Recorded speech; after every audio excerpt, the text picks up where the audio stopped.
شروع کرتا ہوں اللہ تعالیٰ کے نام سے جو بڑا مہربان نہایت رحم والا ہے۔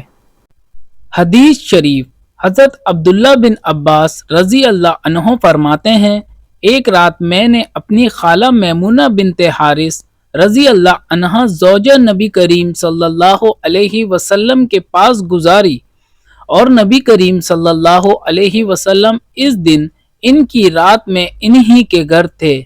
آپ صلی اللہ علیہ وسلم نے عشاء کی نماز مسجد میں پڑھی، پھر گھر تشریف لائے اور 4 رکعت نماز نفل پڑھ کر آپ صلی اللہ علیہ وسلم سو گئے۔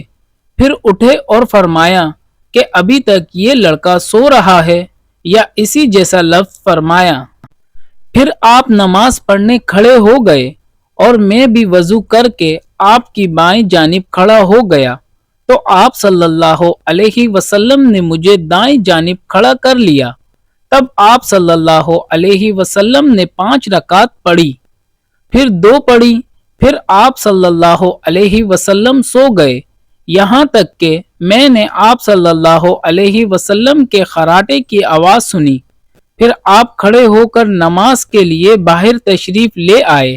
صحیح بخاری حدیث نمبر 117۔ حدیث شریف حضرت ابو ہریرہ رضی اللہ تعالی عنہ کہتے ہیں کہ لوگ کہتے ہیں کہ ابو ہریرہ رضی اللہ عنہ بہت حدیثیں بیان کرتے ہیں، اور میں کہتا ہوں کہ قرآن میں 2 آیتیں نہ ہوتی تو میں کوئی حدیث بیان نہ کرتا۔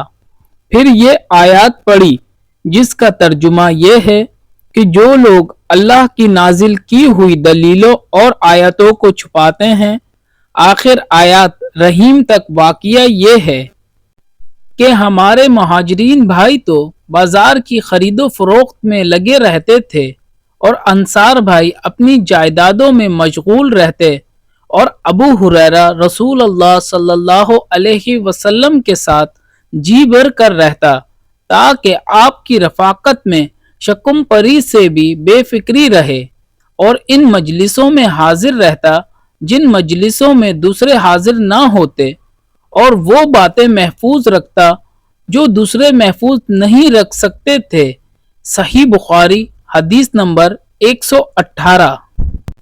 ثواب کی نیت سے حدیث شریف کی ویڈیو کو لائک شیئر کر کے ایک پیارا سا کمنٹ کریں اور چینل کو سبسکرائب کر کے بیل کا بٹن دبا لیں۔